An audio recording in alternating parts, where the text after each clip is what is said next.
potentialité de la fin de l'exclusivité sexuelle dans le couple. Se dire que peut être possible repousser certaines barrières là, sur ce sujet, de se dire pourquoi pas. Alors ça peut prendre la forme, à titre d'exemple, parce que c'est permet déjà de se poser des questions sur donc la fin de l'exclusivité sexuelle dans le couple, c'est s'autoriser d'autres partenaires sexuels que son partenaire, mais sans être dans le mensonge. Je suis en train de faire promotion de l'adultère. Flip diving.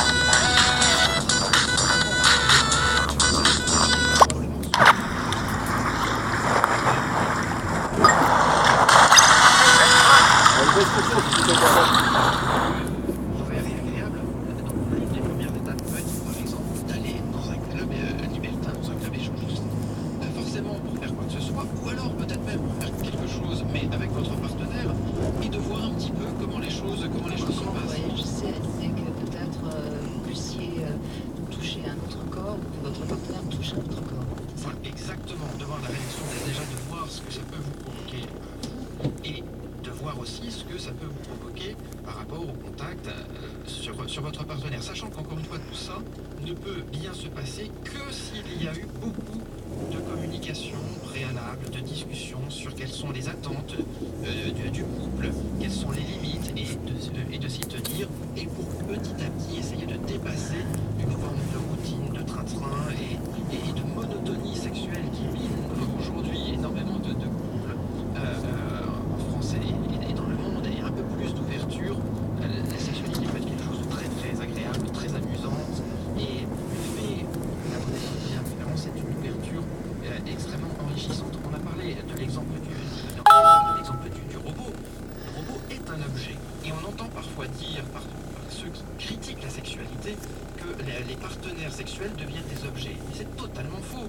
Le robot est un objet, mais justement les individus ne sont pas des objets. C'est ça qui va rendre l'expérience sexuelle extrêmement intéressante, enrichissante, parce qu'on partage des choses entre humains. À condition qu'on considère l'autre en effet comme un sujet, mais beaucoup de gens ne sortent pas de cette sexualité où on considère notre partenaire comme un objet, c'est-à-dire qu'on lui impose notre vécu, notre expérience, nos désirs, nos envies, sans laisser la possibilité de réagir. Et ça, c'est un des grands dangers de la sexualité dans un couple, c'est quand l'un des deux est vraiment dans l'incapacité de regarder l'autre comme un sujet.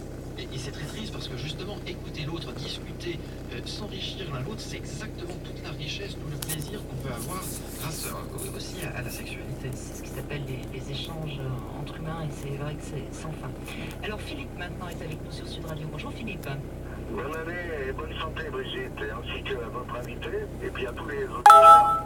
Moi, ma première résolution, il faudrait que je me mette aux nouvelles technologies, là, donc high-tech, pour ouvrir un site de coaching. 07. C'est Clément. Oui, allô Clément? Ouais. Papa il conduit. Là on est sur la route. Pourquoi? Toi t'es où? Lui il en est où?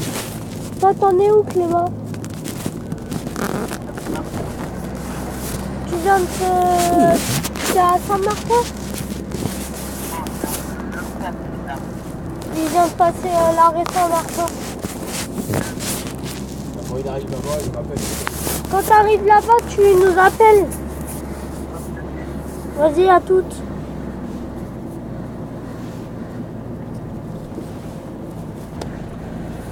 Tiens, là. J'attends.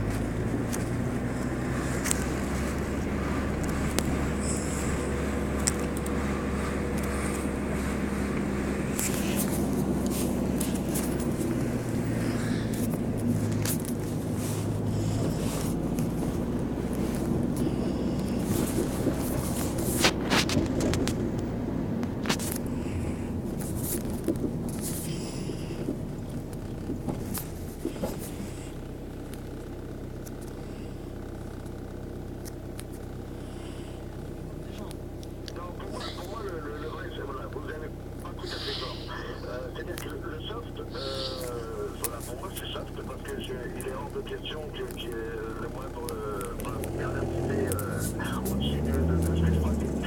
Mais la limite, c'est-à-dire qu'il faut faire découvrir à la personne justement parce que c'est humain, donc plaisir. Et en général, moi je vois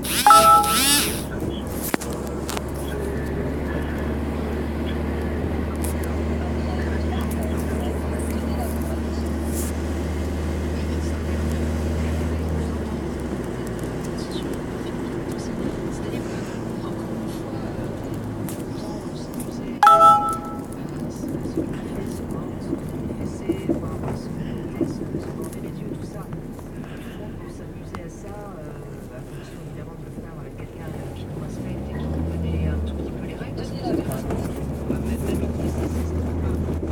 Je sais que ça va être interdit aux enfants, mais entre adultes, j'espère qu'on va le voir.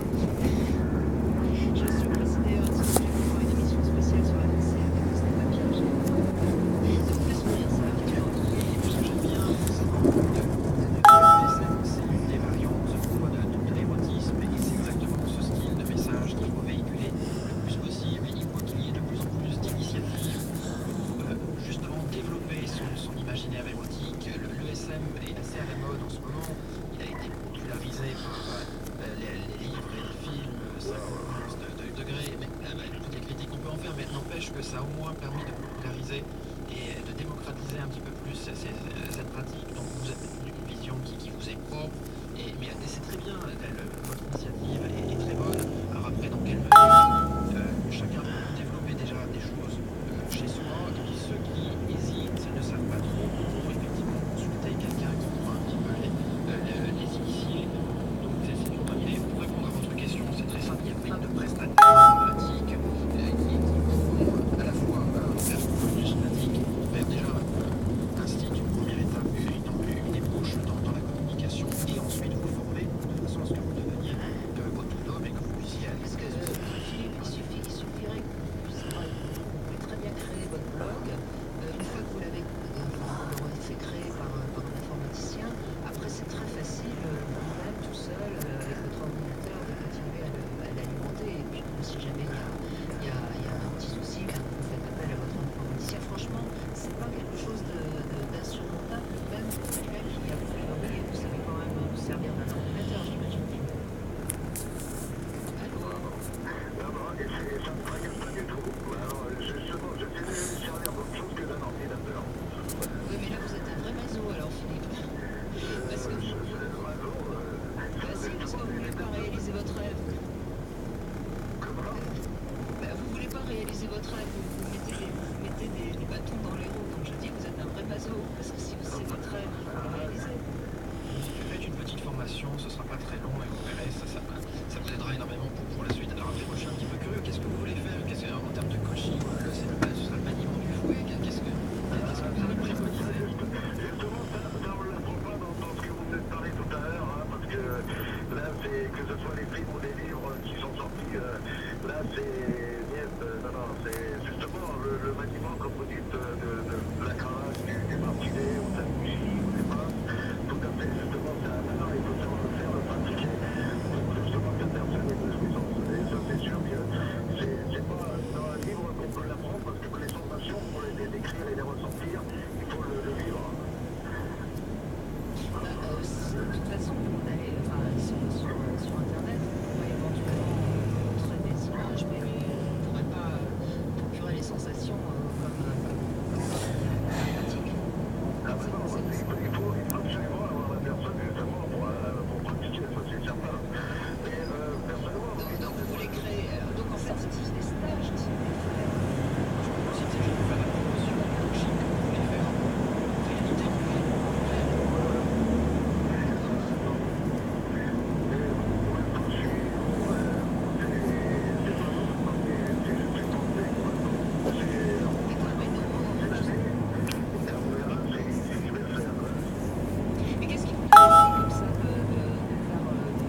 initiative et que tous les auditeurs doivent pouvoir justement s'inspirer d'initiatives comme ça pour créer des choses un peu plus amusantes en termes de sexualité.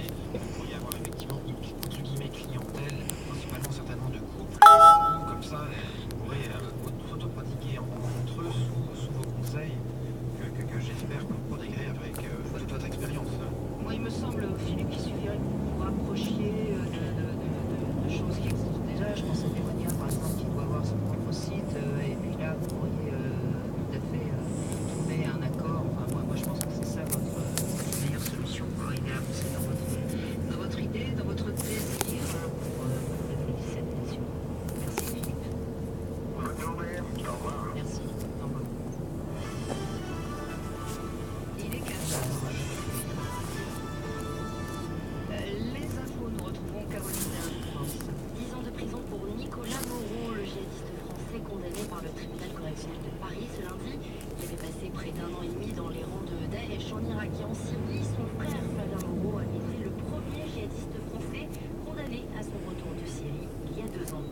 L'État islamique revendique l'attentat d'Istanbul. La nuit du Nouvel An, 39 personnes sont mortes dans une boîte de nuit. 8 personnes interpellées actuellement en garde à vue. Pour le moment, on ne sait pas si l'assaillant figure parmi les personnes arrêtées. La disparition de François Chirec, l'ancien secrétaire général de la SNCFDT, est décédé des suites d'un cancer. Il avait 60 ans. François Chirec qui a dirigé le 2e